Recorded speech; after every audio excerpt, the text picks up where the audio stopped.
Donc, bonjour à toutes et tous et merci de nous avoir rejoints pour ce débat de l'égalité qui, pour la première fois, est donc en version 100% digitale. Je suis Olivia Roncin, responsable communication du World Inequality Lab. Nous avons avec nous Christophe Jaffrelot, que je vais présenter, et du World Inequality Lab, nous avons Thomas Piketty, Lucas Chancel, qui sont tous deux co-directeurs du laboratoire. Et nous avons également Amaury Guettin et Anastasia Sindukova qui participent à l'organisation de cet événement. Donc, merci à tous de nous avoir rejoints. Nous sommes ravis d'accueillir Christophe Jaffrelot qui va présenter son ouvrage L'Inde de Modi, national populisme et démocratie ethnique, paru aux éditions Fayard. Bonjour Christophe. Bonjour. Christophe Jaffrelot est directeur de recherche au CNRS et enseignant à Sciences Po. Il est le grand spécialiste de l'Asie du Sud et s'intéresse plus particulièrement à sa politique au carrefour des dynamiques sociales et religieuses. Alors, pour garantir le bon fonctionnement du webinaire, je vais brièvement rappeler les règles de fonctionnement. Donc, vous allez garder vos microphones en muet tout au long du débat. Nous avons une séance de questions-réponses de 30 minutes qui est prévue à partir de 19h. Si vous souhaitez poser une question, je vous invite à cliquer sur l'option « Lever la main » qui est en bas de votre écran et à attendre qu'un modérateur ou une modératrice du webinaire vous donne la parole. Vous pouvez également saisir une question dans la section Q et R.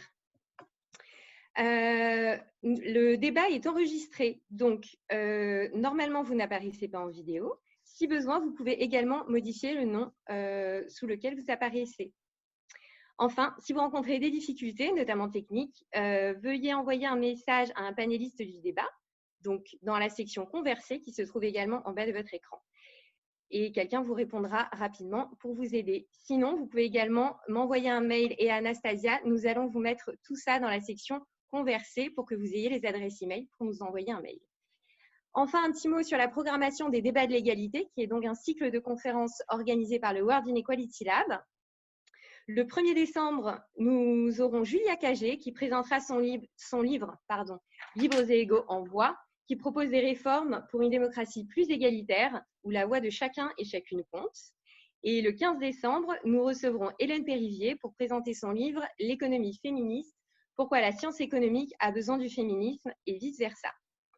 Toutes les informations sont disponibles sur notre site web wid.world.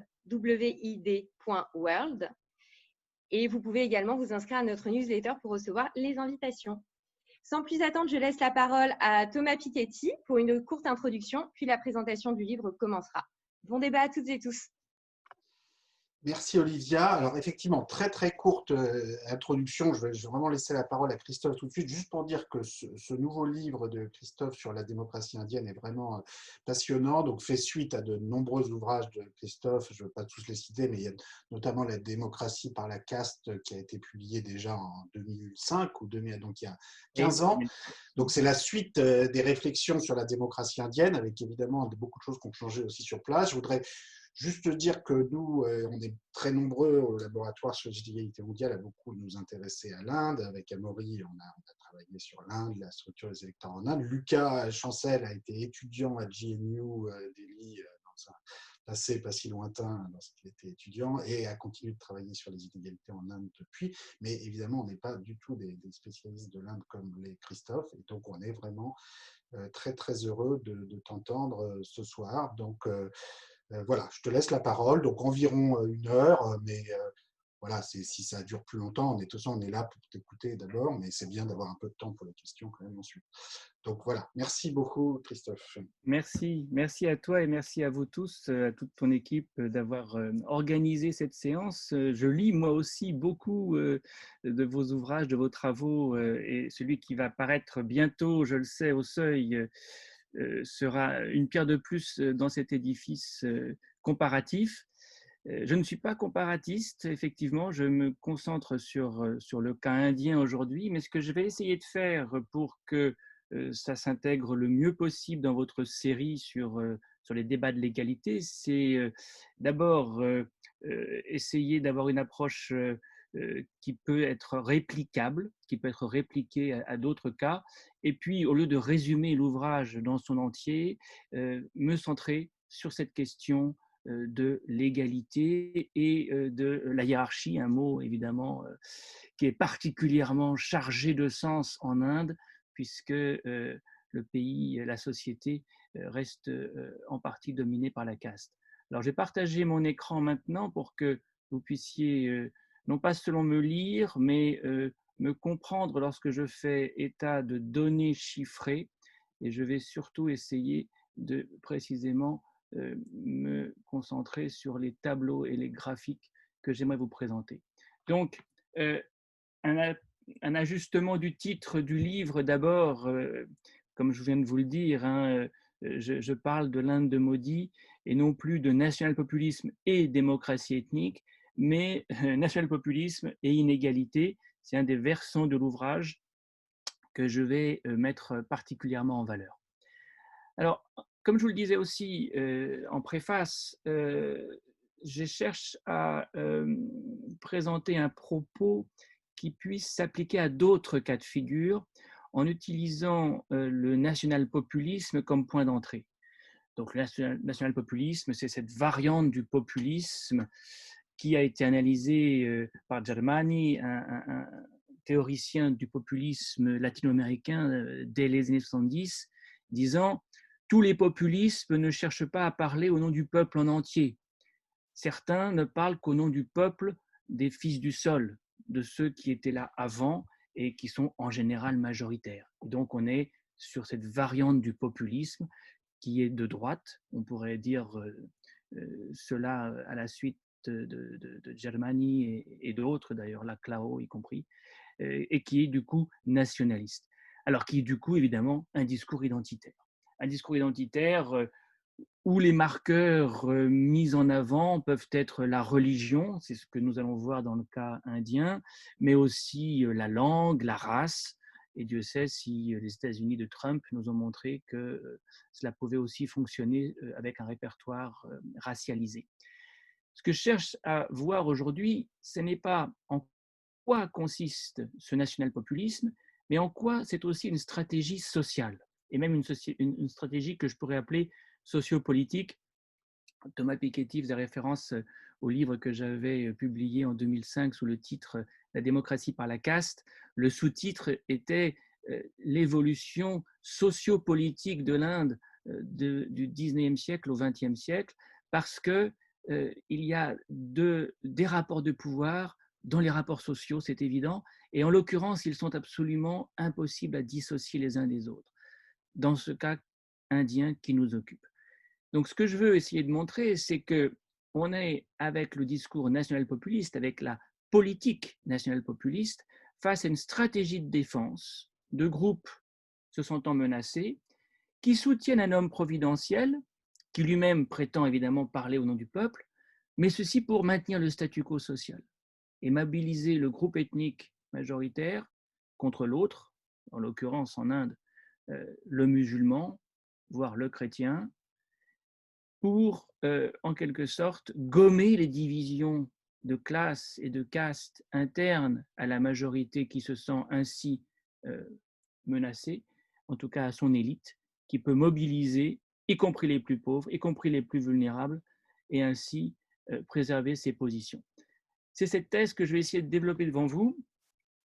Je l'ai condensée dans cette introduction, mais je vais maintenant la déplier, l'illustrer et faire du coup un peu d'histoire pour commencer, mais sans remonter très loin, pour remonter aux années d'abord de l'après-indépendance, qui marque le premier âge de la démocratie indienne.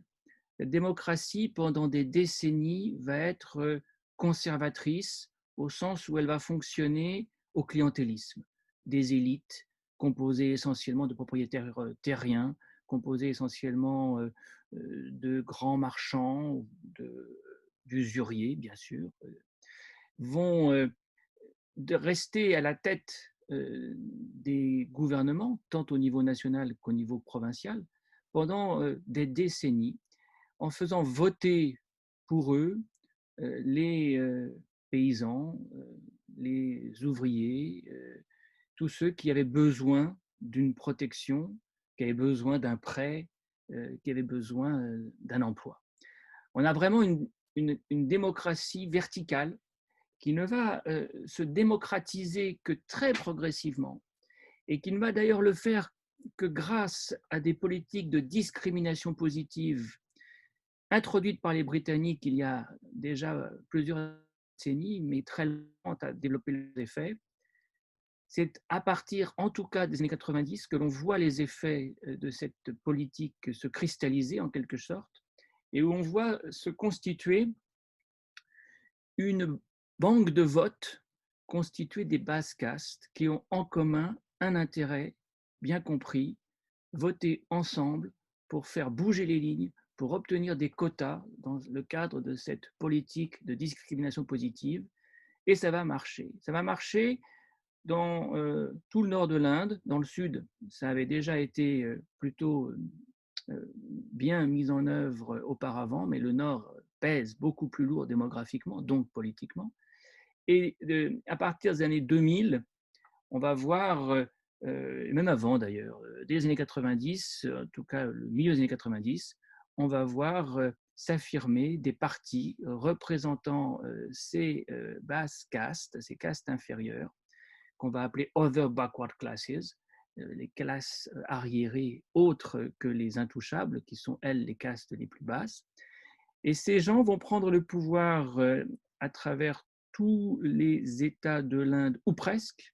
Il ne restera plus que 3 États gouvernés par un homme, et d'ailleurs plus souvent une femme de haute caste dans la première décennie du siècle.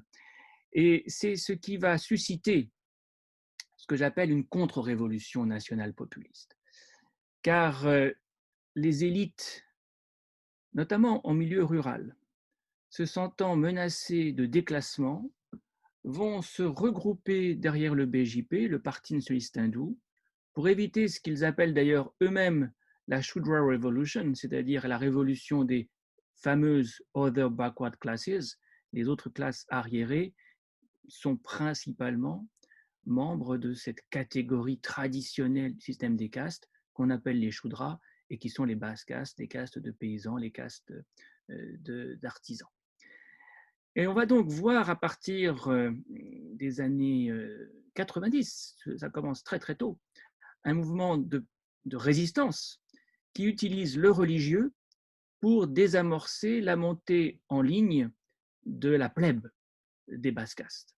Et le grand enjeu qui sera utilisé pour ce faire, c'est le fameux enjeu d'Ayodhya, un lieu où les musulmans auraient détruit un temple qui aurait été érigé sur le lieu de naissance du dieu Ram pour y construire une mosquée, reconquérir ce territoire, reconstruire ce temple.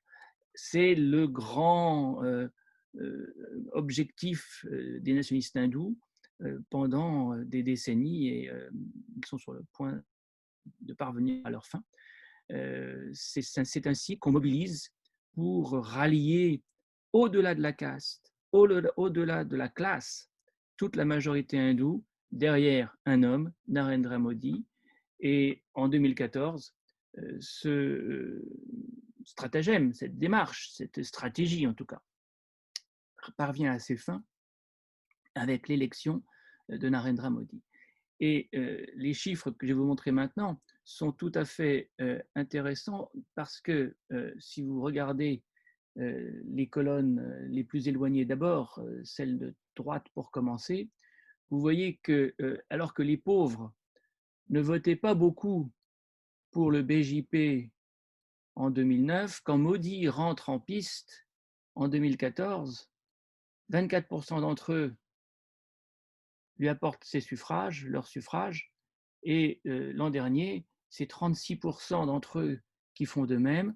L'an dernier, en vérité, la classe ne joue plus de rôle dans le vote qui est émis par les pauvres ou la classe moyenne. Et vous voyez la différence avec ce que nous connaissions en 2009. En 2009, plus on était riche, plus on votait BJP. Et on passait de 16 à 25%. Ce n'était pas très spectaculaire, mais c'était linéaire. En 2019, on a écrasé la classe au sens où, qu'on soit pauvre ou de la classe moyenne, on vote autant pour le BJP de Narendra Modi.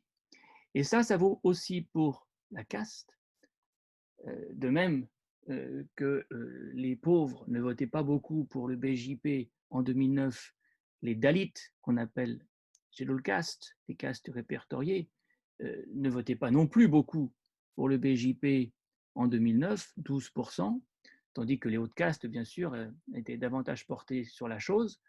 2014, le pourcentage de Dalits à voter pour le BJP double, ce qui est une augmentation supérieure à celle d'autres catégories haute caste et OBC.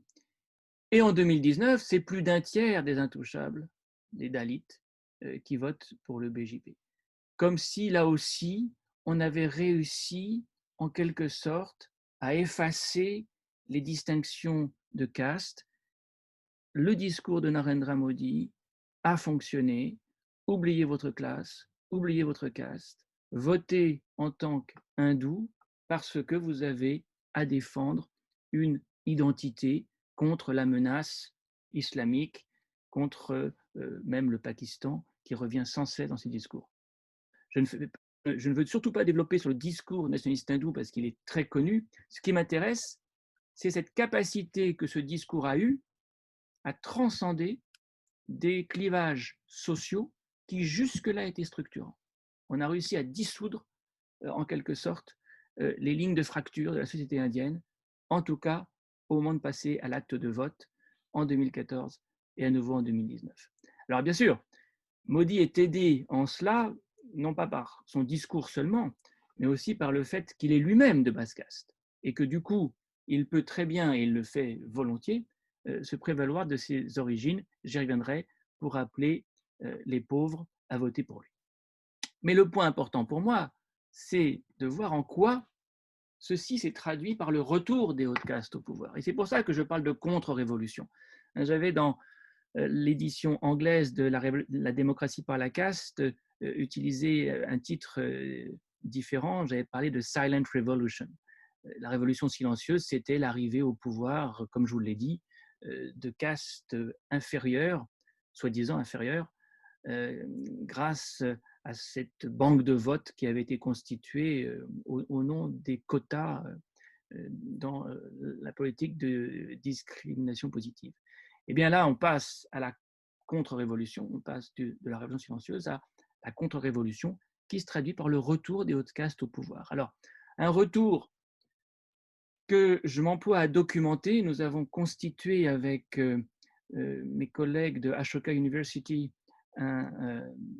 et avec le soutien du CNRS d'ailleurs, dans le cadre d'un laboratoire international associé, une base de données qui maintenant comporte plusieurs dizaines de milliers de noms d'élus sur plusieurs décennies et qui permet, cette base, de voir en quoi autant les basses castes avaient été montées en puissance dans les années 90, 2000, 2010, autant aujourd'hui c'est le reflux. Et ce reflux, il profite aux hautes castes, et je vous épargne les chiffres de cette base de données qui est monumentale. Je condense, je simplifie, et je me concentre sur deux indicateurs qui, eux, sont d'ordre nationaux, le gouvernement central et le Parlement. Au gouvernement, là aussi, je vous épargne une longue série statistique pour vous dire qu'aujourd'hui, il y a plus de ministres de haute caste qu'il n'y en a jamais eu pratiquement depuis les années 80 en Inde.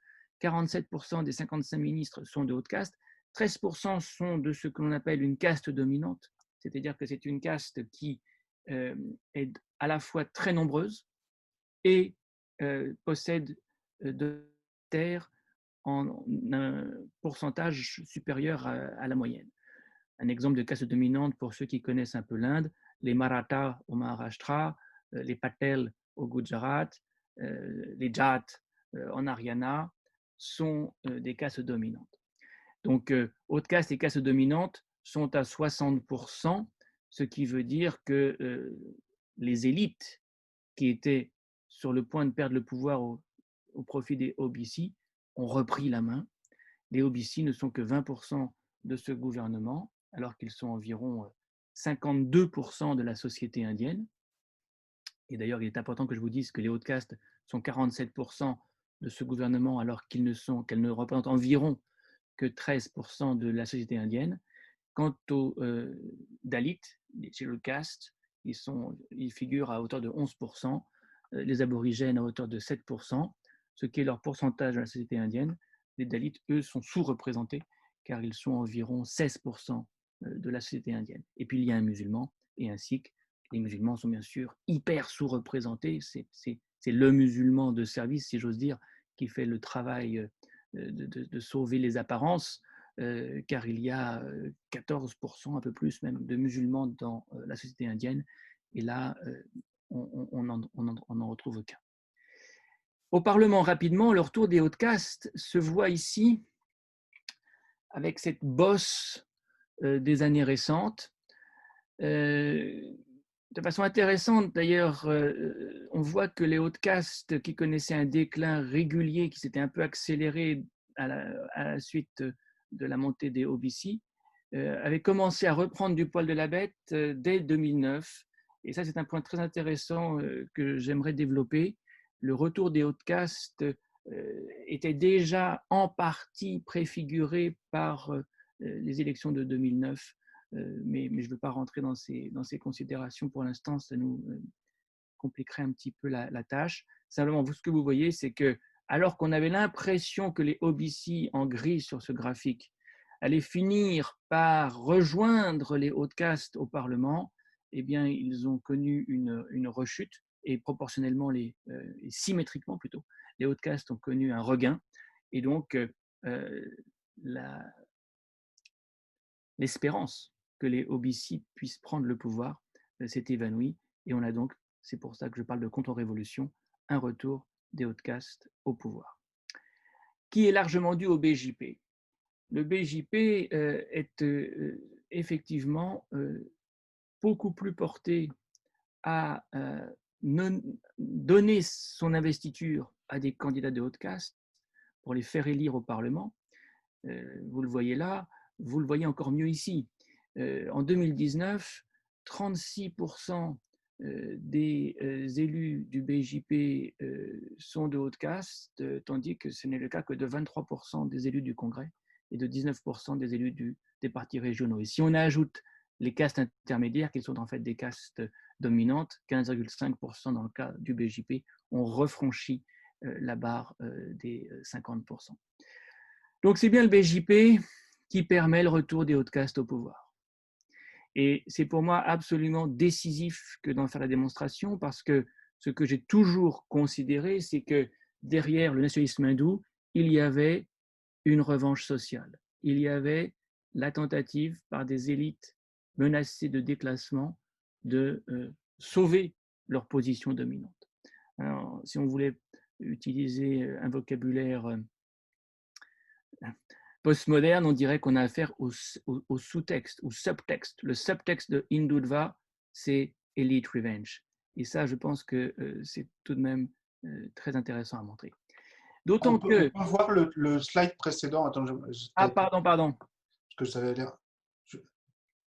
oui, non, juste celui d'avant. Ah, pardon. Encore celui d'avant. Ah oui, parce que là, il y avait beaucoup de choses. Non, attends, je voulais juste... D'accord. Oui, c'est juste, ça revient un peu plus en arrière. D'accord. Voilà, c'est une question de série. Alors, et j'en profite du coup pour vous donner le nom du laboratoire international associé que nous avons créé avec Ashoka University, The Social Profile of the Indian National and Provincial Elected Representatives, SPINPER, qui a son site internet et où ces données vont peu à peu être rendues accessibles. La dernière chose sur ce point que je voulais indiquer, c'est que non seulement vous avez la dimension quantitative, le retour des Hauts-de-Caste massif dans les institutions de la démocratie indienne, mais aussi vous avez la dimension qualitative. Et ce qui est frappant depuis quelques années, enfin depuis 2014, c'est le fait que les élus du BJP de Haute-Caste s'affichent, n'ont plus aucune inhibition à afficher leur pédigré pendant très longtemps. Et ça, on peut dire que ça remonte même à Nehru. On hésitait même à donner son nom de caste, à laisser son patronyme apparent pour justement masquer cette caste. Et encore plus net, évidemment, pendant les années où, grâce à la montée en puissance des OBC, les partis qui ont pris le pouvoir dans de nombreux États étaient de basse caste. Eh bien, aujourd'hui, c'est tout le contraire. Aujourd'hui, il y a une réaffirmation de la fierté d'appartenir à des hautes castes, et notamment à la caste des brahmanes. Les brahmanes qui sont bien sûr les plus élevés dans la hiérarchie des castes et qui sont très, très présents au sein du BJP, parmi les ministres, parmi les députés à tous les niveaux. Et donc, le président de l'Assemblée du peuple à Lok Sabha, qui est la chambre basse du Parlement indien, Om Birla, déclare ainsi « Brahmin community always works towards guiding all other communities. And the community has always held a guiding role in this nation. Brahmins are held in high regard in society by the virtue of their birth. » Affirmer que l'on doit son statut à sa naissance, voilà quelque chose que plus personne n'osait dire. Et c'est pour ça que quand je parle de contre-révolution, je le fais à dessein. C'est comme si l'ancien régime redevenait légitime en quelque sorte. Ça a des connotations culturelles très très fortes. Et je n'ai pas le temps de m'étendre, mais dans la version anglaise de l'Inde de Modi qui va sortir bientôt chez Princeton University Press, je cite bien d'autres exemples, car ce discours n'est pas isolé, il n'est pas rare. Alors, ça c'est le premier point, le premier temps de ce que j'espère être une démonstration. Le national-populisme a permis le retour en force des hautes castes sous couvert d'identité ethnique. Mais il y a l'autre versant de cette pièce. Les pauvres ont-ils vraiment été les dindons de la farce? Les pauvres ont-ils été amenés à voter en tant qu'hindous, sans contrepartie, sonnante et trébuchante? Et la réponse est là, c'est oui. Et c'est à ça que je vais m'intéresser maintenant, essayer de vous montrer que, alors que le discours de Modi est sans cesse de se présenter en défenseur des pauvres, de rappeler ses origines à lui, le porteur de thé, le chaivala, l'homme d'en bas, the backward man. Eh bien, en pratique, ça se passe de façon très différente. Alors, une fois élu, il a continué dans cette veine et son premier discours au Parlement en tant que Premier ministre a été particulièrement marqué de ce saut. Il s'est engagé à serve the poorest of the poor. Dans les causeries mensuelles aussi, Man Ki Baat, la parole qui vient du cœur, qu'il délivre à intervalles donc très réguliers, sans cesse il parle de lutter contre la pauvreté. Il parle aux pauvres. Et d'ailleurs, il a décidé que ces causeries mensuelles n'auraient lieu qu'à la radio, instrument qu'Indira Gandhi, autre grande populiste devant l'Éternel, avait utilisé dans les années 60-70, parce qu'il sait que la radio, c'est ce que les pauvres écoutent, car tous, loin de là, n'ont pas la télé. Et donc, en 2015, dans un de ces épisodes mensuels de Man Ki Baat, il expliquait « My heart is always yearning to do something for the poor people in our country. I always think of noble ideas and welcome suggestions from others in order to help the poor. » Donc ce discours, c'est évidemment celui du populiste qui en permanence cherche à gagner les voix, et il parvient dans son cas, vous l'avez vu, des plus démunis. Alors, ce qui est très intéressant, c'est que Modi réussit à attirer les pauvres dans l'électorat du BJP alors qu'il ne lutte pas contre la pauvreté, loin de là, mais il lutte contre le sentiment de la pauvreté. Et c'est une différence évidemment majeure que je vais essayer maintenant d'illustrer.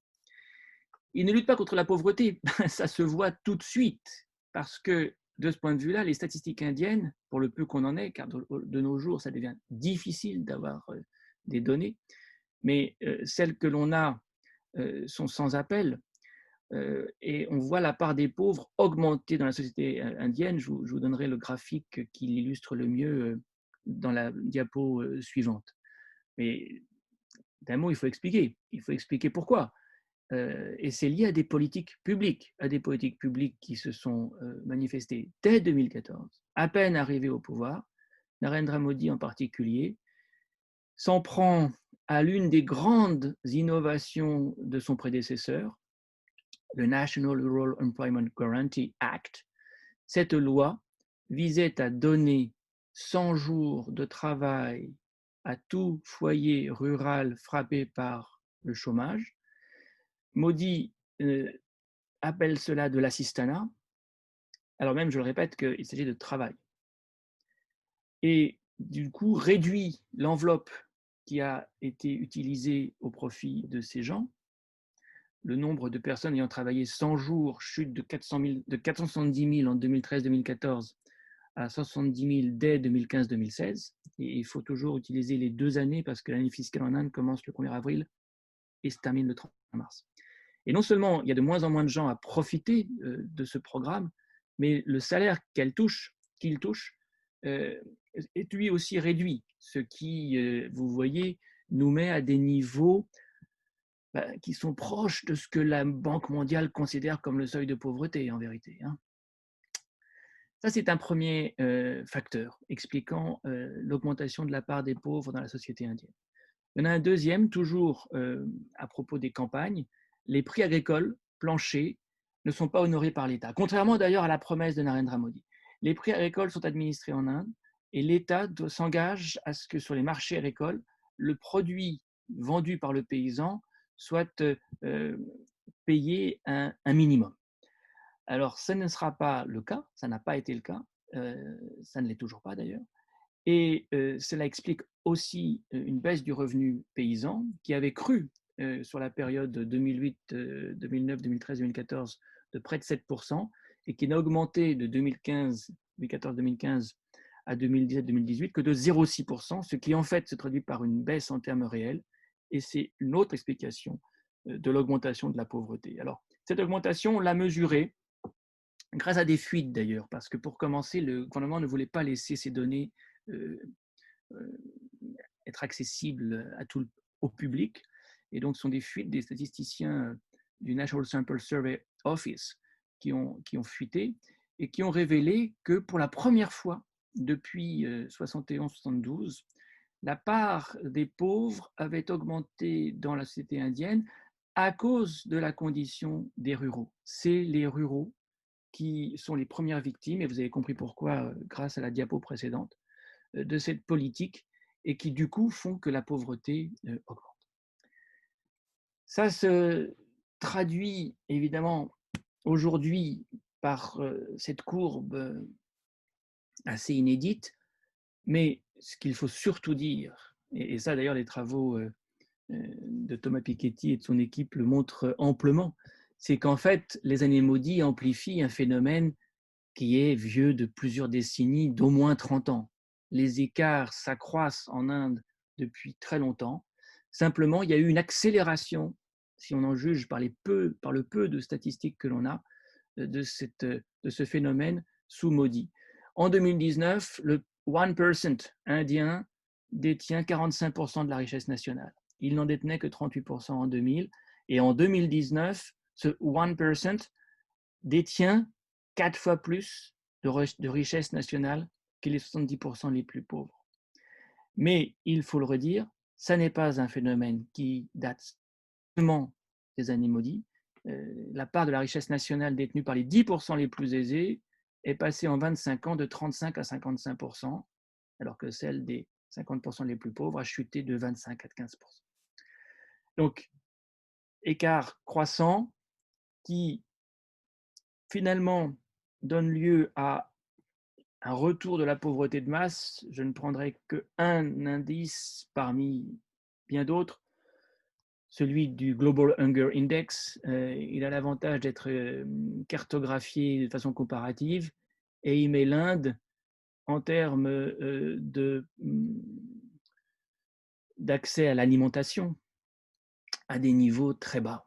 Elle est 14e sur 107 pays en 2020, d'après le rapport 2020 qui se cale sur des données de 2019. Donc on a quelque chose qui, évidemment, aujourd'hui, je n'ai pas le temps d'en parler, mais va devenir encore plus aigu comme problème du fait de la crise du Covid, un retour de la pauvreté de masse. Et la crise du Covid, en jetant sur les routes des millions, des dizaines de millions de travailleurs migrants qui étaient dans les grandes villes, Bombay, Ahmedabad, Surat, et qui sont rentrés dans les villages faute de travail à cause du confinement au printemps dernier, eh bien ceci accroît cette pauvreté de masse et on ne dispose pas de chiffres fiables encore, mais il est évident que la courbe que vous avez vue continuera de se redresser et que la part des pauvres dans la société indienne dans les mois, les années qui viennent est sans doute appelée à augmenter encore. Alors, ça, c'est l'aspect remise en cause des programmes de lutte contre la pauvreté. Mais il y a en parallèle une politique de Modi qui est en fait idéologique, enfin, le reflet d'une idéologie plutôt. L'idée que finalement la redistribution, c'est de l'assistanat ou c'est une façon de pénaliser, j'allais dire les poignets de cordée, ce ne serait pas gentil, en tout cas les vrais entrepreneurs en quelque sorte. Et donc Modi applique une politique de l'offre assez radicale. Baisser l'impôt sur les sociétés de 30 à 22% comme il l'a fait il y a 2 ans, c'était radical, c'était sans précédent depuis plusieurs décennies, ce genre de décision. On en avait eu des décisions comme celle-ci dans les années 90 quand la libéralisation économique avait commencé, mais ça faisait au moins 25 ans qu'on n'avait pas tenté cela. Il l'a tenté d'une manière radicale, donc, créant un déficit, ou en tout cas aggravant le déficit. Le manque à gagner pour les rentrées fiscales était considérable, 2 milliards de dollars environ. Cela l'a conduit à augmenter les impôts indirects, qui sont évidemment les plus injustes de tous.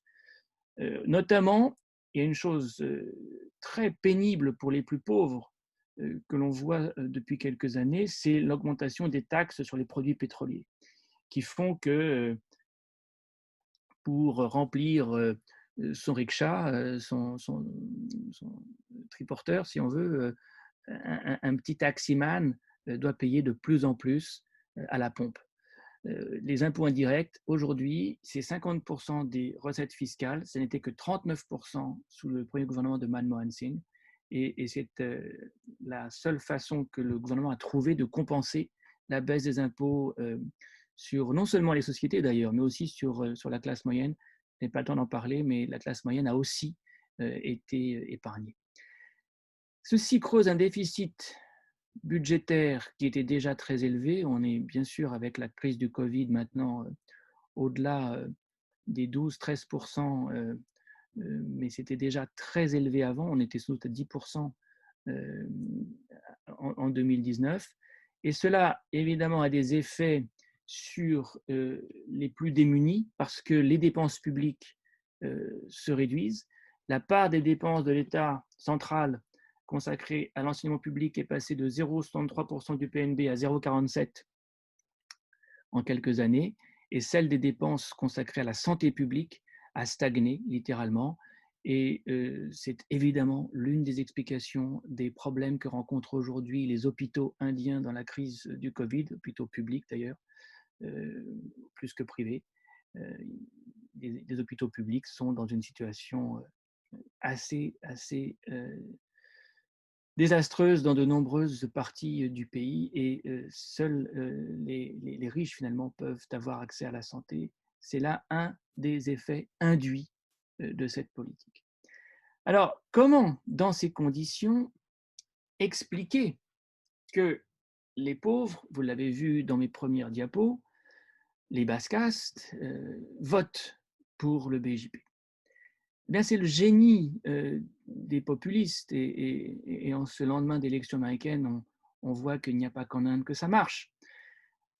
Le symbole, le poids du symbole peut faire la différence. Et pas seulement en termes identitaires. Bien sûr, en termes identitaires, on l'a vu, on l'a dit, c'est très porteur. Mais avec Modi, il y a dans cette veine une expertise en quelque sorte qui a été développée. Modi fait dans ce que j'appelle the politics of dignity. Les pauvres n'auront pas d'argent, ils ne trouvent pas ça souhaitable. Ils auront par contre droit à une reconnaissance, à une forme de respect. D'ailleurs, le mot self-respect est un mot qu'il utilise tout le temps. Il veut que les gens accèdent à une forme d'estime d'eux-mêmes en leur distribuant non pas des subsides, mais autre chose. Alors, j'ai listé là 3 programmes qui reflètent ce que cette autre chose peut être. Swachh Bharat, c'est le grand programme qui va être inauguré dès le 2 octobre 2014, à peine 4 mois après que Modi ait pris le pouvoir, et qui vise à distribuer dans les villages, aux paysans, aux villageois sans terre, aux paysans sans terre, des latrines. Des latrines qui leur permettront de faire en sorte que leur région, leur village d'abord, puis leur région, deviennent ce qu'on appelle defecation free. Et ça va être un grand objectif, un plan qui va être très publicisé. D'ailleurs, beaucoup d'argent est consacré à la publicité dans ce genre de programme. Même chose avec le Jan Dhan Yojana.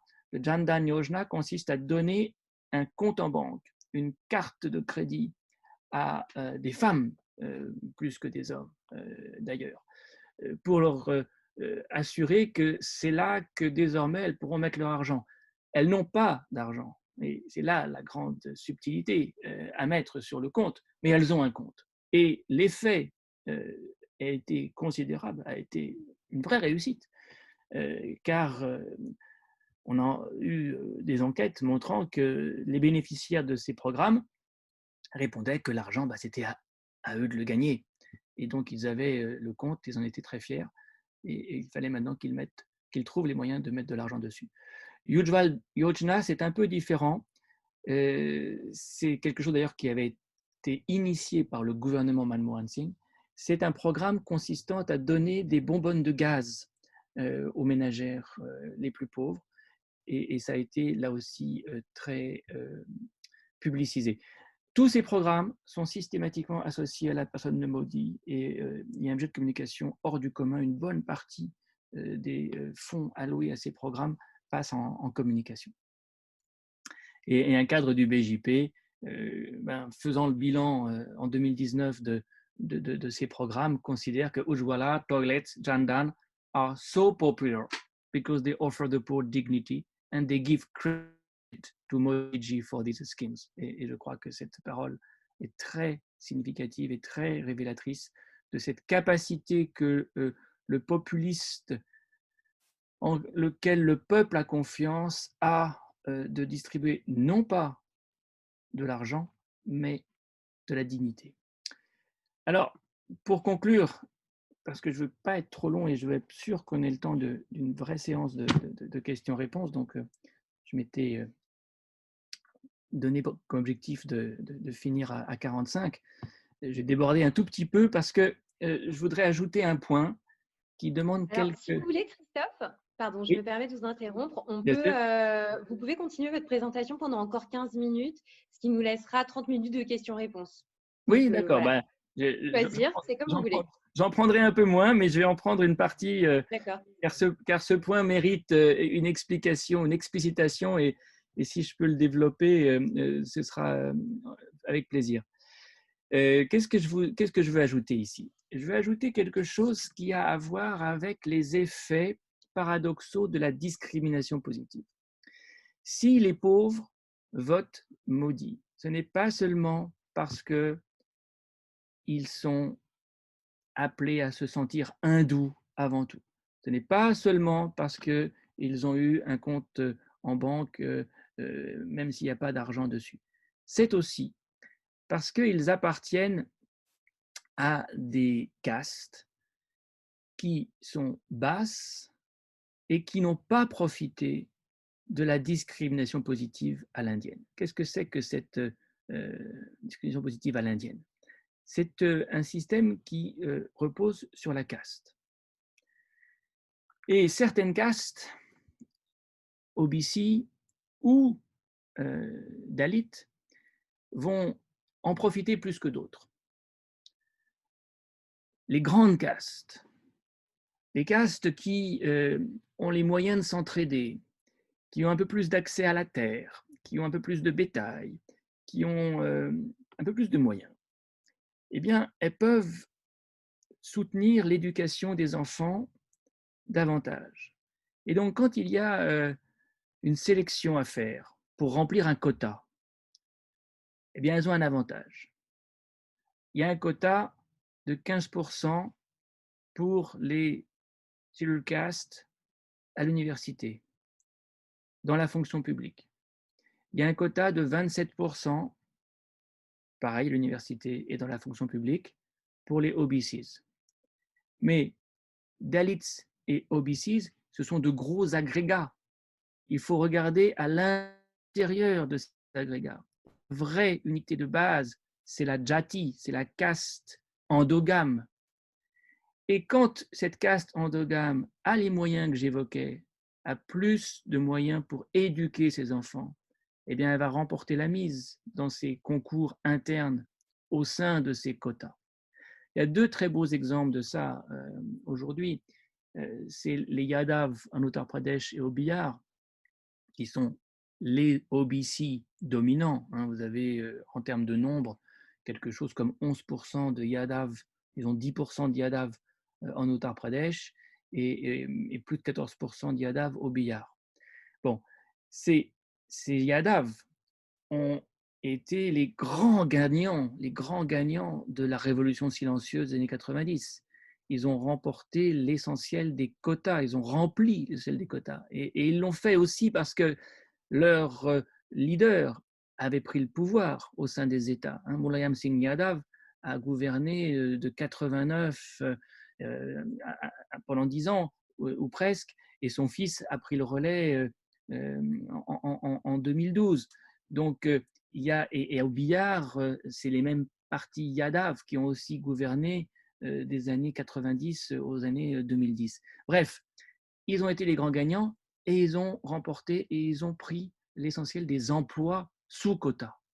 Même chose pour les Dalits qu'on appelle Jatavs, qui sont en Uttar Pradesh très nombreux, une dizaine de pourcents, ce qui est énorme à nouveau, et qui ont pareil investi en éducation et du coup ont pu remporter l'essentiel des quotas, remplir l'essentiel des quotas tant à l'université que dans la fonction publique pour ce qui est des quotas réservés donc aux scheduled castes. Le problème, c'est que ceux qui sont OBC, mais appartiennent à une petite caste, plus pauvres, qui n'ont pas les moyens d'éduquer leurs enfants pareil, ceux qui appartiennent à la catégorie des Dalits, mais qui sont d'une caste plus pauvre. Il y a quantité de castes Dalits qui font toutes sortes de travaux les plus dégradants qui soient. Les Jatav travaillent le cuir, mais les Balmikis sont les vidangeurs, les Katiks sont les coupeurs de viande, les Naïns sont les barbiers. Bon, tous ces gens ont développé un ressentiment vis-à-vis des castes de leur catégorie qui avaient accédé aux quotas et les en avaient écartés. Eux n'ont pas profité des quotas autant que les autres castes, que ces deux grandes castes en tout cas. Et ça, le BJP l'a bien compris. Et le BJP a été assez malin pour donner un grand nombre d'investitures lors des élections à des Dalits venant de basse caste, des castes Dalits les plus basses, si vous voulez, les plus pauvres, les plus petites, et de même avec les OBCs. Ce qui fait que lorsqu'on regarde le vote Dalit en faveur du BJP et le vote OBC en faveur du BJP, on se rend compte que plus on est pauvre en tant que Dalit et plus on est pauvre en tant que OBC, ou peu s'en faut, plus on vote BJP. Et donc, vous avez là une troisième explication de la façon dont Narendra Modi a réussi à attirer un vote paradoxal, mais c'est lié au paradoxe de la discrimination positive, qui n'aide pas tout le monde, qui aide plus ceux qui ont déjà un capital, un petit capital à faire valoir. Donc, je tenais à ajouter cette conclusion un peu compliquée, je veux bien le comprendre, je veux bien l'admettre, ça oblige à rentrer dans les arcanes de la caste, mais l'économie politique de l'Inde ne devient intelligible que si l'on descend à ce degré de finesse, car sinon on est prisonnier de généralité. Voilà, et du coup je m'arrête maintenant et je cesse d'ailleurs de partager mon écran, je leur partagerai si certains veulent voir ou revoir des données, des tableaux. Merci, merci beaucoup Christophe, vraiment pour cette présentation vraiment, vraiment passionnante. C'est vraiment très, très impressionnant toute la base de données au début là, sur l'évolution de la composition des parlements, des gouvernements. Et puis là, ce que tu viens de nous montrer à la fin aussi sur la structure de l'électorat est vraiment, vraiment très, très, très impressionnant. Le, je voulais juste, avant d'ouvrir sur les questions, je voulais voilà, profiter de mon privilège là, comme co-organisateur pour t'amener à nous parler peut-être un tout petit peu plus que ce que tu as fait pour l'instant de la question des musulmans, à la fois du point de vue de la structure générale des inégalités en Inde et puis évidemment du point de vue de l'idéologie politique. Et je ne peux pas m'empêcher d'ajouter, même si je sais tu préfères être sur l'Inde que comparatif, quand même de nous dire un mot sur comment tu vois la question de l'islamophobie, de l'islamo-gauchisme, dont notre cher ministre de l'Éducation nous a expliqué quand même la semaine dernière en France que les universitaires français, du fait de leur islamo-gauchiste, étaient co-responsables du djihadisme et des attentats terroristes, enfin étaient voilà, quasiment complices de terroristes à partir du moment où ils évoquaient la possibilité de discrimination à l'égard des musulmans, et comment tu faisais la comparaison par rapport à l'attitude des nationalistes hindous face aux intellectuels, tout simplement. Et alors évidemment, il y a beaucoup de différences entre les deux contextes, mais il y a aussi des choses qui résonnent, et je voulais voir comment toi, d'abord par rapport au contexte indien et par rapport aux possibles parallèles, et ce qu'on peut en apprendre dans le contexte français et européen, parce que ça va au-delà de la France, comment tu vois tout ça? Ouais. Non, c'est des questions évidemment que je suis de très près. En vérité, c'est mon prochain projet. Il a déjà commencé. C'est faire en sorte que l'on ait un observatoire des musulmans de l'Inde. Et à nouveau, pour voir la dimension identitaire, mais la dimension socio-économique. Et là, ce que j'ai déjà trouvé comme données est assez radical à nouveau. Il y a une perte de moyens intellectuels, financiers, de capital dans ces domaines du côté des musulmans qui est particulièrement spectaculaire depuis quelques années. Ça veut dire quoi? Ça veut dire qu'on voit maintenant les musulmans ne plus arriver à l'université. On est, si on regarde les chiffres les plus fiables, à quelque chose comme 3% d'une classe d'âge arrivant à l'université. Donc, l'idée qu'il n'y aura peut-être plus du tout d'élite intellectuelle, ou d'élite tout court d'ailleurs, musulmane, commence à se faire jour. Ça, c'est un aspect très important. En termes de revenus, on a travaillé avec un de mes collègues, Kalaï Arasan, sur le India Human Development Survey, qui est une très bonne base, hélas un peu ancienne, mais qui nous montre qu'aujourd'hui, dans de nombreux États de l'Inde, les musulmans ont un revenu inférieur aux Dalits. Et ça, c'est quelque chose qui n'était pas du tout observable il y a quelques années. On a, avec ce survey, un point de comparaison qui est de quelques années antérieures, et on voit la tendance s'accélérer. Donc, perte de revenus, perte de moyens, ça c'est, je dirais, le résultat, parce que derrière, il y a des comportements, il y a des politiques Et ce que l'on observe, c'est de la discrimination sur le marché du travail, sur le marché du logement. Donc, les enquêtes, vous connaissez ça par cœur, qui permettent d'envoyer le même CV avec 3 noms. L'un des 3 est musulman, l'autre est dalit et le troisième est brahman. Et on voit bien qu'on appelle on fait venir à l'entretien le brahman en premier, le dalit en deuxième et le musulman en dernier. Sur le marché du logement, ce que l'on voit, c'est une forme de ghettoisation, littéralement. C'est-à-dire qu'il est de plus en plus difficile pour des musulmans d'accéder à des quartiers mixtes. Donc, ça, c'était déjà le fait des lieux d'émeutes, parce que lorsqu'il y a eu des émeutes, et Dieu sait si l'Inde a connu des émeutes entre hindous et musulmans au cours des dernières années, notamment au Gujarat, bien sûr, en 2002, là, dès après l'émeute, on voyait les musulmans partir dans des ghettos qui permettaient d'être entre eux. Et on a près de Ahmedabad une ville, on peut dire maintenant, de quasiment 300 000 personnes qui sont tous des musulmans venus vague après vague, enfin émeute après émeute, gonfler les rangs de cette ville. Donc, ce que l'on voit en termes de déclin socio-économique et culturel, c'est le reflet de processus. Et puis, ce qui est tout à fait nouveau, parce que ça c'est plus ancien, ce que je viens de décrire ne date pas d'hier, c'est que les gouvernements, au niveau des États, au niveau central, discriminent ouvertement désormais. Et que par exemple, on voit arriver dans les prisons des jeunes musulmans qui sont le produit de rafles, on ne peut pas parler autrement. C'est vrai en Uttar Pradesh en particulier, et surtout lorsqu'ils se sont mobilisés, contre une loi très importante l'an dernier, une loi qui revenait à faire de l'islam, enfin, à faire de la religion un critère d'accès à la citoyenneté. Une loi qui consiste à dire les personnes venues d'Afghanistan, du Pakistan et du Bangladesh qui ne sont pas musulmans peuvent devenir citoyens indiens en 6 ans.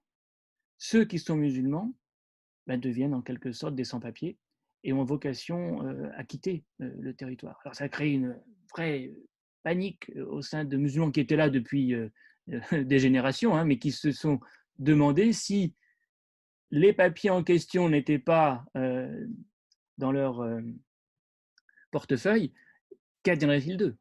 Et donc, ils se sont mobilisés, il y a eu des manifestations, et certains des manifestants sont aujourd'hui derrière les barreaux. Donc, vous avez cette nouveauté qui est non plus de la pratique sociale, l'émeute, on peut l'appeler pratique sociale, mais de la pratique politique. Et c'est la police. C'est la police qui est devenue en quelque sorte la bête noire des musulmans, qui suscite leur peur. Et d'ailleurs, un chiffre que j'ai réussi à trouver tout récemment illustre bien ce biais de la police. Vous avez 20% des personnes en prison en Inde qui sont des musulmans. Mais si vous regardez ceux qui sont encore en prison après avoir été vus par un juge, après qu'il y ait eu un procès, ils ne sont plus que 15%. Et ces 5% qui ne sont pas négligeables montrent qu'on met en prison des gens qui sont innocents, mais ils ne le sont déclarés innocents qu'une fois qu'un juge a bien voulu voir leur dossier. Et ça prend des années. Parfois, ça prend des décennies. On a des affaires incroyables de musulmans qui sortent de prison blanchis par la justice après avoir passé des décennies, en tout cas des années, en prison pour rien. Donc ça, c'est, oui, vous avez prononcé le mot, tu as prononcé le mot, c'est le reflet d'une islamophobie. Et notre grande inquiétude, je dis un nous collectif là, parce que je parle au nom de mes collègues universitaires indiens autant qu'au nom de mes collègues universitaires européens, c'est de voir cette forme de prejudice, le mot préjugé est trop faible en français, de biais, finir par légitimer des mesures liberticides que les universitaires qui cherchent à s'occuper, s'intéresser aux musulmans soient perçus comme finalement soupçonnés en tout cas de sympathie, comme si essayer de comprendre c'était aussi d'une certaine façon coupables. Côté indien, on voit ce qu'on appelle les sécularistes, hein, parce que le mot séculariste a été transformé et on a maintenant cette espèce de néologisme séculariste qui circule. Eh bien, les gens de GNU, les gens des ONG qui sont pris pour cible. On les appelle aussi parfois les urban Naxals, les maoïstes urbains, qui sont perçus comme des révolutionnaires en puissance et du coup se mettant hors la loi par leur seule prise de position. Il y a maintenant en prison des intellectuels, des universitaires qui ont été accusés de naxalisme et qui appartenaient aussi dans certains cas à des ONG. Un dernier point d'ailleurs à ce sujet, l'Inde était un pays d'ONG.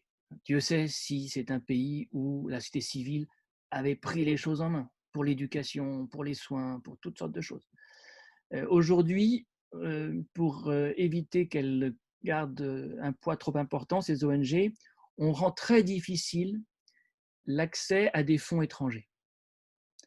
Tellement difficile qu'en fait, on peut dire 2/3 des ONG indiennes ont dû mettre la clé sous la porte.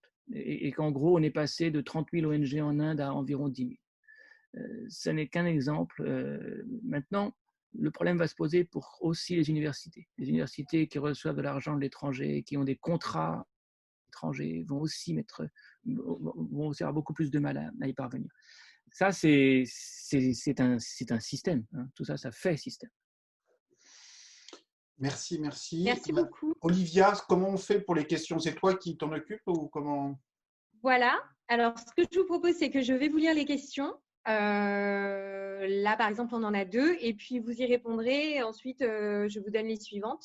Pour commencer, il y a beaucoup de messages de remerciements pour cette présentation fascinante, très intéressante, très détaillée. Alors, je vais vous lire les 2 premières questions. La première, c'est Kansu Gourkaya qui vous demande que direz-vous des castes non-NC et non-OBC, dans le sens de castes hautes, donc, qui produisent des documents fallacieux pour justifier, pour profiter des quotas, qui est apparemment une pratique assez courante. Donc ça, c'est la première question. Et la deuxième de Haroun Deep, qui demande comment le national-populisme du BJP et de Modi impacte-t-il la politique étrangère de l'Inde? 2 très bonnes questions, l'une micro, l'autre macro. Alors, la question micro, effectivement, est assez paradoxale à nouveau. Des gens de haute caste vont prétendre être de basse caste pour accéder aux quotas. Comment est-ce possible? C'est possible dans la mesure où celui qui délivre le certificat de caste, il se trouve être, dans la plupart des cas, le chef de village, d'où vient la famille. C'est d'ailleurs un voyage que de retourner faire les certificats dans un village que parfois on a quitté depuis plusieurs générations. Mais évidemment, dès lors que c'est entre les mains d'une autorité aussi facilement identifiable, vous avez des pratiques de corruption qui sont possibles, en tout cas. Pas forcément faciles, mais possibles. C'est plus difficile quand vous restez sur place, parce que prétendre que vous êtes de cette caste, alors que tout le monde sait où vous habitez et quelle est votre famille, là, ça ne marche pas. Mais si vous avez quitté le village, vous êtes à la ville et vous revenez prendre un certificat de caste, eh bien, vous pouvez effectivement vous en tirer ainsi. Donc, c'est fort répréhensible, mais c'est effectivement une pratique que l'on observe. Alors, j'ajoute juste une chose quand même. Il faut aussi relativiser le poids de ces quotas. Et pour 2 raisons. D'abord, ça ne vaut que pour la fonction publique. Donc, c'est quand même une fraction du marché de l'emploi. Deuxièmement, cette fonction publique est en pleine phase de privatisation. Le nombre d'emplois global fond comme neige au soleil depuis quelques années. Et donc, on se bat, entre guillemets, pour un nombre de postes de plus en plus limité. On parle de quelques centaines de milliers d'emplois dans la fonction publique et de quelques millions d'emplois quand même dans les entreprises publiques. Mais il faut faire très attention à ne pas considérer que la discrimination positive en Inde est un job employment scheme. Ce n'est pas pour créer des emplois, c'est pour créer des élites au sein de ces groupes qui peuvent ensuite servir de moteur au reste de la communauté et aider ceux qui sont restés dans le bidonville, ceux qui sont restés dans le village. Alors, le populisme et la politique étrangère indienne, ça c'est un sujet en soi, bien sûr. Ce qui est très intéressant, c'est de voir comment Narendra Modi a d'abord cherché à jouer de son activisme sur la scène internationale à des fins domestiques. Et c'est un de ses grands atouts. Il est perçu comme un grand de ce monde par les électeurs indiens. Et pour une raison très simple, c'est qu'il voyage tout le temps et qu'il passe son temps à donner l'accolade aux grands de ce monde. Alors, parmi les grands de ce monde, eh bien justement, il y a ce que j'appelle l'international populiste. C'est-à-dire que vous avez quand même une capacité de ces leaders à se renvoyer la balle qui est assez spectaculaire. À chaque fois dans un grand stade, à chaque fois dans une fête à l'américaine, j'allais dire. Donc quand Donald Trump invite Narendra Modi à Houston pour un grand show qui l'aidera à gagner ensuite les voix des Indiens des États-Unis, eh bien Modi lui demande de lui renvoyer la balle en l'invitant à Ahmedabad quelques mois plus tard. Ça paraît anecdotique, mais c'est un des facteurs tout de même de la politique étrangère et intérieure de l'Inde. Ça, c'est un aspect. Un autre aspect, c'est qu'on parle de national-populisme. Et donc, il y a quand même une idéologie nationaliste derrière, nationaliste ethnique, qui a pour principale je dirais, dynamique une forme de rejet de l'islam, en tout cas de l'islamisme, ou de l'orthodoxie, ou du fondamentalisme islamique. Alors là, dans le cas de Modi, ça a poussé au rapprochement avec un pays comme Israël, qui est certainement le pays avec lequel l'Inde a aujourd'hui connu le rapprochement le plus rapide. Les Israéliens et les Indiens avaient commencé à se parler déjà dans les années 90, hein, après des décennies de mutual ignorance, parce que l'Inde, évidemment, à l'époque d'Indira, soutenait l'OLP, Yasser Arafat était un ami d'Indira Gandhi, mais peu à peu, il y a eu un revirement, et il s'est accéléré, ce revirement, on le comprend bien, sous Narendra Modi. Alors, alimenté par des contrats d'armement très importants, Israël est devenu l'un des grands fournisseurs d'armes de l'Inde dans les 2 ou 3 premières positions année après année. Mais, et ça c'est très paradoxal, mais c'est propre au populiste. Le populiste veut vous prendre par surprise toujours. C'est la disruption. C'est fait partie de son répertoire. Et Modi a pris tout le monde par surprise en développant en parallèle une diplomatie arabe. Mais une diplomatie arabe qui était bien pensée parce qu'il s'est adressé d'abord aux Saoudiens et aux Émiratis pour les détacher du Pakistan, qui évidemment vit largement de subsides venus de ces pays-là. Et donc, tout comme il s'est rapproché d'Israël, il s'est rapproché des Saoudiens qui se rapprochaient eux-mêmes d'Israël, avec un ennemi commun, l'Iran. L'Iran était d'abord un ami des Indiens, ô combien, et les Indiens sont en train de perdre l'amitié iranienne en jouant sur une autre carte. Et on va voir l'Iran probablement se rapprocher de la Chine de manière accélérée, sauf si les Américains changent de pied dans l'hypothèse d'une administration Biden. Mais on voit bien là le poids de l'idéologie quand même, mais aussi de ce qui relève de la réelle politique. C'est-à-dire que la politique étrangère ne peut pas se résumer à des déterminants idéologiques, identitaires. C'est un des facteurs et pas le seul. Merci.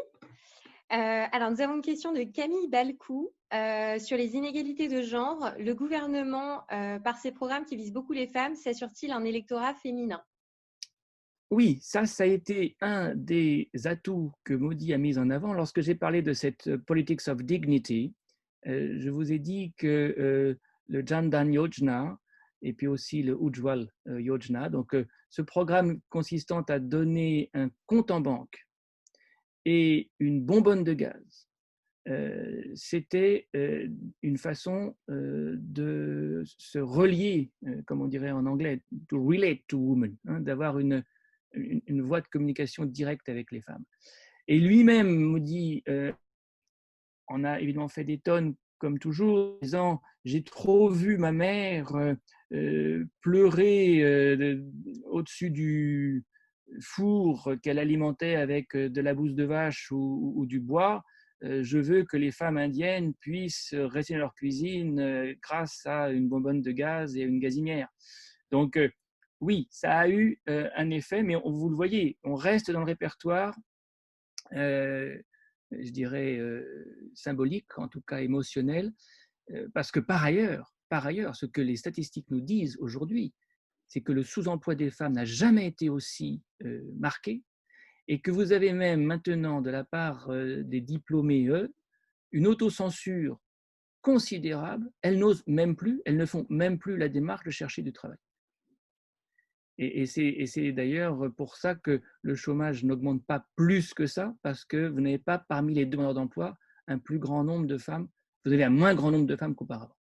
Et là, ça renvoie évidemment à la hiérarchie assez patriarcale de la société indienne qui fait que on n'osera pas, si on a un frère au chômage, demander soi-même du travail si on est une fille. Merci beaucoup. Je vais céder la parole à Simon Chauchard qui voudrait poser une question en direct et puis Lucas Chancel va également poser une question.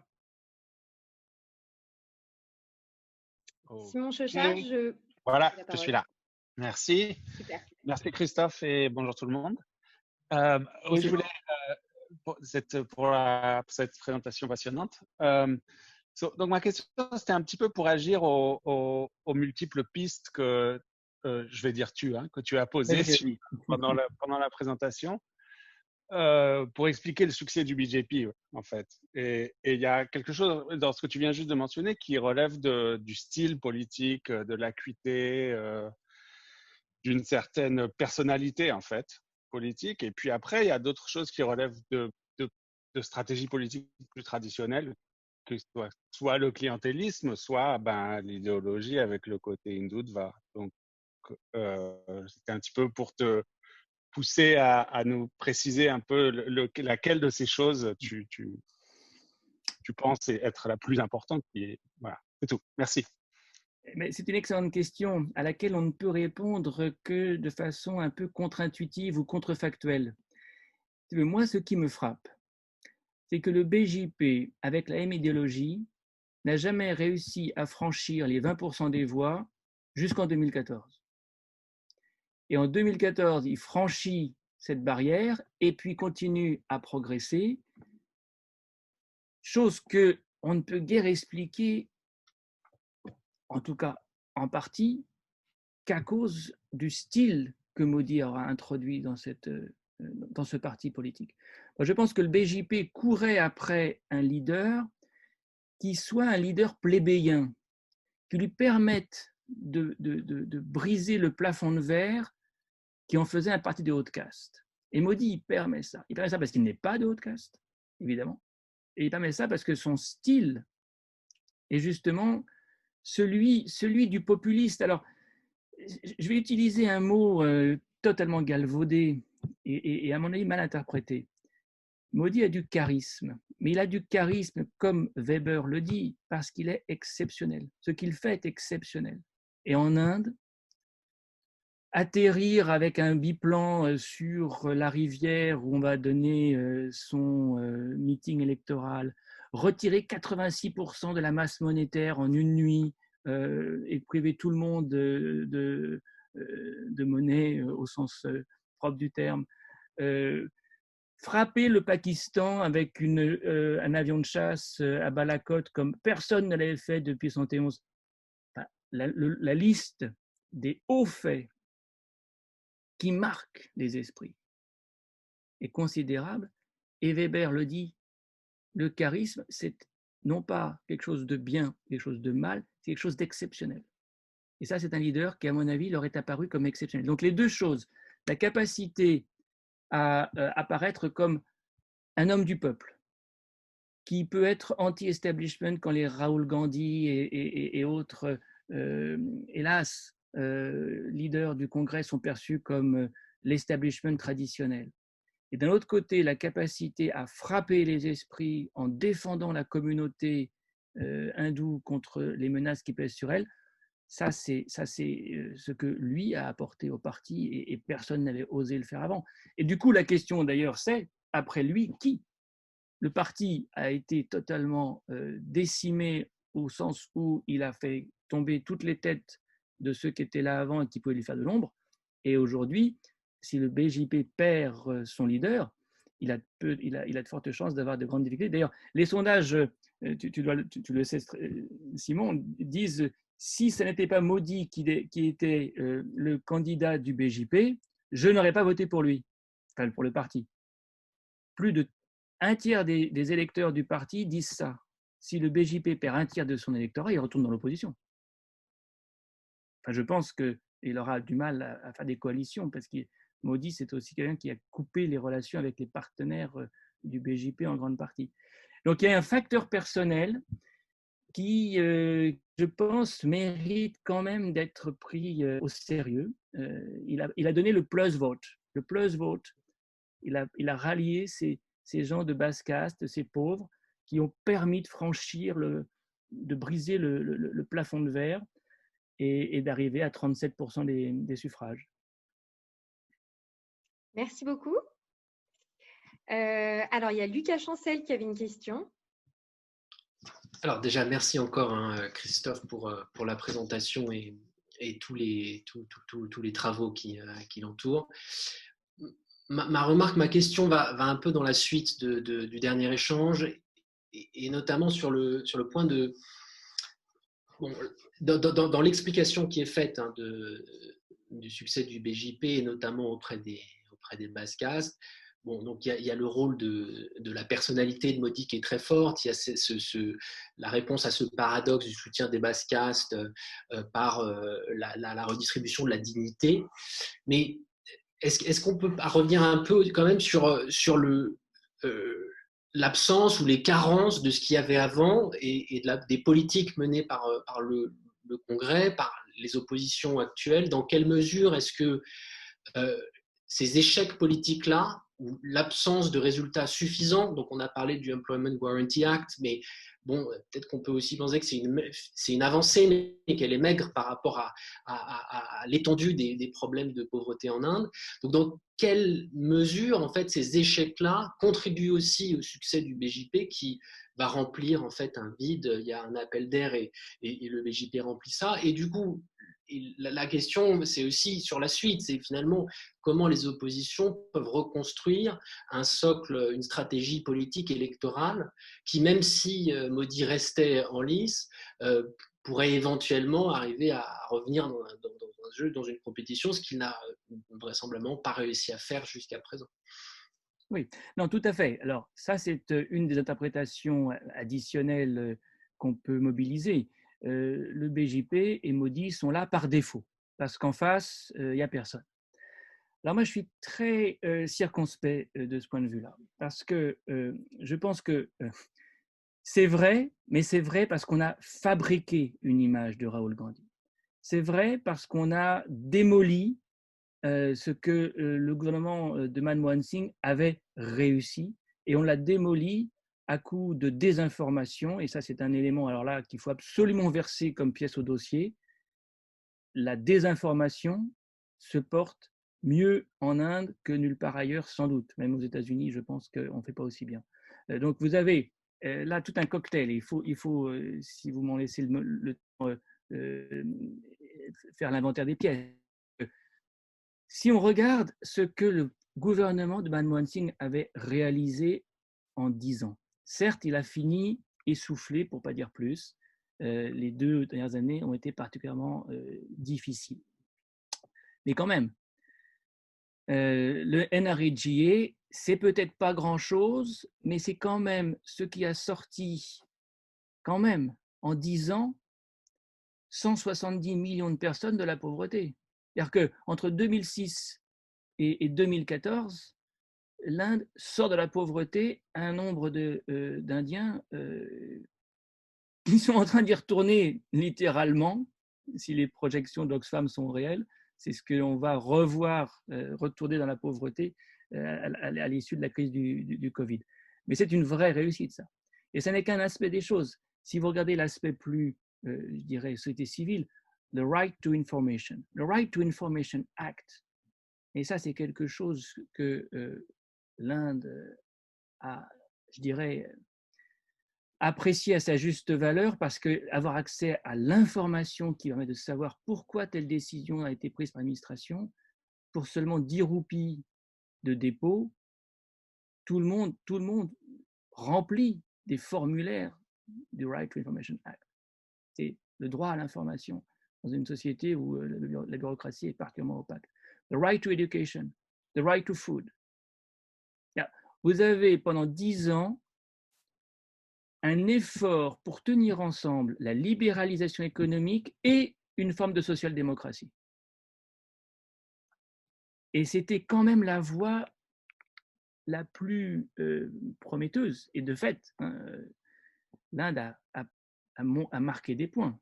Vous avez une Inde émergente. Les années 2010 sont des années où l'Inde assied son autorité et son prestige. Maintenant, qu'est-ce qui va se passer? Il va se passer qu'en 2011, 2012, 2013, une grande campagne de lutte contre le gouvernement au nom de la corruption dont il est accusé va prendre de l'ampleur, une ampleur considérable. Alors, il y aura des affaires de corruption évidemment avérées. Il y en a beaucoup aussi que l'on découvre a posteriori de pure fabrication. Mais on va démolir l'image de Manmohan Singh, de son gouvernement, et on va le faire aussi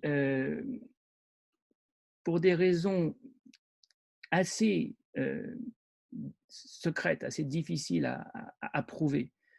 Mais ce gouvernement était en train de vouloir mettre devant leurs responsabilités des groupuscules hindous accusés de terrorisme. Il y a eu 4 attentats qui ont été imputés à des groupes nationalistes hindous, et ça remontait, cette affaire, jusqu'à des très hauts gradés du mouvement nationaliste hindou. Il fallait faire tomber Manmohan Singh et son gouvernement. Et c'est pour ça que le mouvement nationaliste hindou va être très impliqué dans toutes ces manifestations au nom de la lutte contre la corruption. Mais là aussi, le subtexte de la lutte contre la corruption, ça n'est pas autre chose que il faut remplacer le pouvoir actuel par un autre. Et d'ailleurs, je veux pour preuve le fait que le grand mot d'ordre à l'époque, c'est il faut un Lokpal. Un Lokpal, c'est un peu comme, si vous voulez, un ombudsman qui serait à même de juger les faits de corruption. Et Modi en avait fait un article de son programme. Il ne va le mettre en œuvre, ce point de son programme, que le mois qui précède la fin de son mandat. Comme priorité, on fait mieux. C'est-à-dire que ce n'était qu'un prétexte, clairement. Un dernier mot à propos de la désinformation, parce que dans ce contexte, on voit combien les médias ont joué un rôle toxique, je n'hésite pas à utiliser le mot. Les chaînes d'info continue ont littéralement diabolisé Manmohan Singh, présenté Rahul Gandhi comme l'idiot du village. On ne peut pas faire plus simple. C'est tout le contraire. Manmohan Singh est certainement un homme d'une grande intégrité et d'un grand professionnalisme. Et Rahul Gandhi est tout sauf bête. Ça paraît assez évident lorsqu'on réussit à l'écouter, à le lire. S'il y en a un, par exemple, qui avait prévenu que la crise du Covid serait une véritable catastrophe pour l'Inde, c'est lui, dès février. On a 8 millions de cas aujourd'hui. Narendra Modi, lui, préférait annoncer que la bataille durait quelques mois, comme celle du Ramayana. Bon. Il y a de la désinformation à tous les niveaux. Et ce qu'il faut évidemment immédiatement ajouter, c'est que les chaînes de télévision privées sont entre les mains d'hommes d'affaires. Il n'y en a pas une qui puisse jouir d'une indépendance, seul NDTV peut-être, même sûrement. Et que ces hommes d'affaires ont besoin du pouvoir pour faire d'autres affaires. Donc vous avez un nexus avec ce qu'on peut considérer comme la forme la plus évidente du crony capitalism. On se tient par la barbichette. On a besoin des autorisations de l'État et l'État a besoin de l'argent des hommes d'affaires pour mener ses campagnes électorales. Les campagnes électorales de Modi sont très coûteuses parce que vous avez beaucoup de communication, rien que les hologrammes, ça coûte une fortune. La campagne électorale que l'Inde avait organisée en 2019 avait été évaluée à 7 milliards de dollars. C'est la campagne la plus coûteuse depuis celle qui vient de se terminer aux États-Unis. 7 milliards de dollars qui sont pour bonne partie passés dans les réseaux sociaux qui évidemment inondent la population de tweets et autres propagandes, et puis utilisés pour les chaînes de télévision privées. Certaines, comme République TV par exemple, ont été à 100% dans la démolition des opposants et dans la personne de Rahul Gandhi en particulier.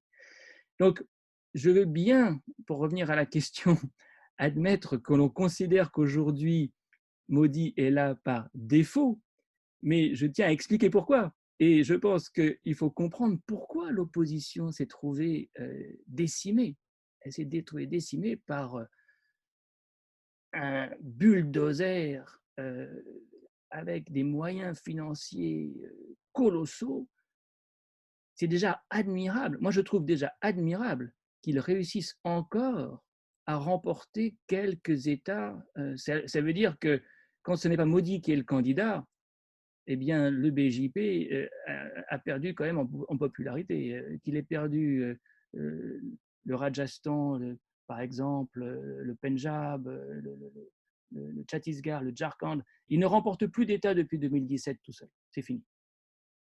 Eh bien, ça, c'est quand même parce qu'en face, il y a encore une opposition et que surtout, il y a des déçus du BJP qui ne se laissent plus nécessairement séduire par la communication. Alors maintenant, dernier point, évidemment, est-ce qu'on peut se projeter dans l'avenir ? Est-ce qu'il y aura une relève ? Est-ce qu'il y aura une opposition qui pourrait relever le gant quand Modi ne sera plus aux manettes ? C'est à la fois la force et la faiblesse du système du Congrès. Je ne pense pas qu'il y ait un autre parti que le Congrès qui puisse prendre le relais. La force, c'est qu'il y a une lignée, il y a une famille. Et sans cette famille, le parti part à volo. Donc, ils ne se départiront pas de cette lignée. C'est sa faiblesse, parce qu'évidemment, on taxe évidemment le parti de dynastique, de monarchique. Et ça n'est pas faux. Et ça n'est pas faux parce que les choix ne sont pas empreints d'une grande collégialité. Mais si je devais miser sur un après BJP, un après Modi, ce serait quand même sur ce parti et sur cette famille que je miserais, ce qui implique évidemment ils en veuillent et qu'ils veuillent se battre politiquement, descendre dans l'arène. On ne fait pas de politique en Inde sans prendre des coups. Et donc, ça n'est pas seulement en vidéoconférence qu'on se fait un nom en Inde. Ça, certainement pas. Merci beaucoup, Christophe.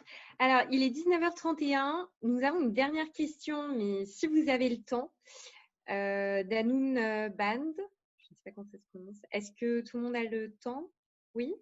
C'est bon pour vous, Christophe ? Oui, pas de problème.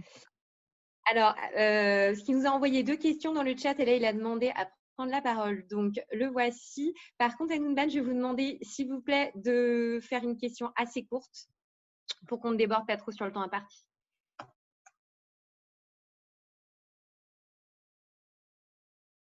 vous écoute.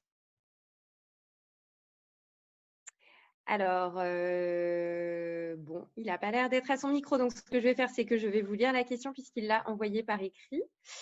Alors, il y en avait deux. Donc, la première, c'est comment expliquez-vous que 8,5% des musulmans ont voté pour le BJP de Modi en 2019 ? Et la deuxième, c'est d'après votre présentation, il me semble que la particularité du populisme indien est liée à l'exploitation d'aspects de la dignité liés au caste. Est-ce que pour vous, la sortie probable du populisme en Inde serait liée avec la politique de caste ? Quel espoir voyez-vous à ce sujet ?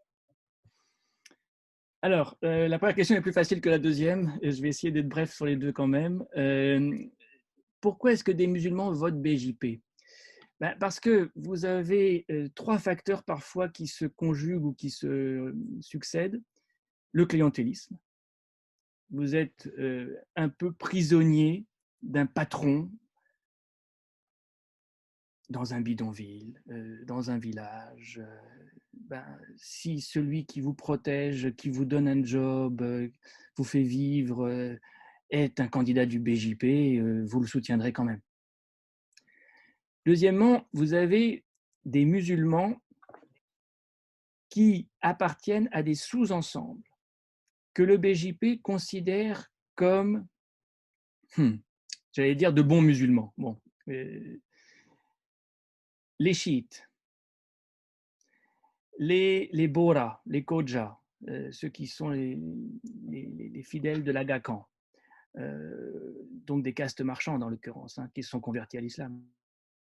Voilà des musulmans qui ne se sentent pas vraiment musulmans et que le BJP ne considère pas comme vraiment musulmans. Et les émeutes à Lucknow, elles sont entre sunnites et chiites, elles ne sont pas entre hindous et musulmans. Donc, il faut faire attention quand on pense musulman à regarder comment ça se différencie à l'intérieur. Et puis, troisièmement, je dirais cyniquement, et je l'ai entendu, que pour certains musulmans, mieux vaut que le BJP soit au pouvoir que dans l'opposition. Parce que dans l'opposition, il fait tout pour arriver au pouvoir. Et en général, la stratégie, c'est l'émeute qui va polariser l'électorat. Dans certaines villes, pour éviter d'en arriver là, on préfère accepter, ça revient à ça, d'être citoyen de seconde zone. Accepter de mettre au pouvoir des responsables qui ne vous considèrent pas comme des citoyens à part entière. Et ça, évidemment, c'est le début de ce que j'appelle la démocratie ethnique. Une démocratie à plusieurs étages, parce que démocratie ethnique, c'est évidemment une contradiction dans les termes. Ça veut dire que certains sont plus égaux que d'autres. Mais c'est chez certains musulmans la résignation qui pointe de vivre ainsi. Je répondrai brièvement à la dernière question sur le mode. Oui, la caste introduit une spécificité. C'est évident. C'est évident que quand Modi se fait voir en train de laver les pieds d'intouchables dans une grande ville sainte de l'hindouisme, eh bien, son rapport au peuple revêt aussitôt une incroyable dimension, parce que la distance sociale est tellement immense vis-à-vis de ces intouchables qu'il gagne très vite beaucoup de sympathie en faisant peu. Maintenant, faut aussi penser qu'il y a des Dalits qui ne sont pas du tout dupes et que, en fait, la caste, c'est peut-être aussi l'antidote à l'hindutva. Et c'est peut-être parce qu'il y a tout de même un retour de l'identité plébéienne à la faveur de la crise du Covid, clairement, qu'un jour, une conscience politique différente finira par revenir en force dans ces rangs-là. Et là, je dirais caste et classe, même combat. Le retour de la classe est aussi au programme. Les élections qui ont lieu en ce moment au Bihar sont très importantes. Il n'est pas impossible que ce bastion historique du socialisme soit celui qui montre la voie vers un retour de considération de caste et de classe indépendamment de son appartenance communautaire. Donc, vous voyez, la caste peut expliquer la spécificité du populisme, ça peut aussi expliquer la voie ou indiquer la voie de sortie du populisme. Merci beaucoup, Christophe Jaffrelot. Je pense qu'on va mettre un terme au débat. Oui, sur cette conclusion optimiste. C'est un bon mot de fin. C'est pour ça qu'il n'y a pas que l'élection américaine à suivre de près, il y a aussi l'élection du billard. Oui, peut-être même encore plus important à long terme. Oui. Je sais pas.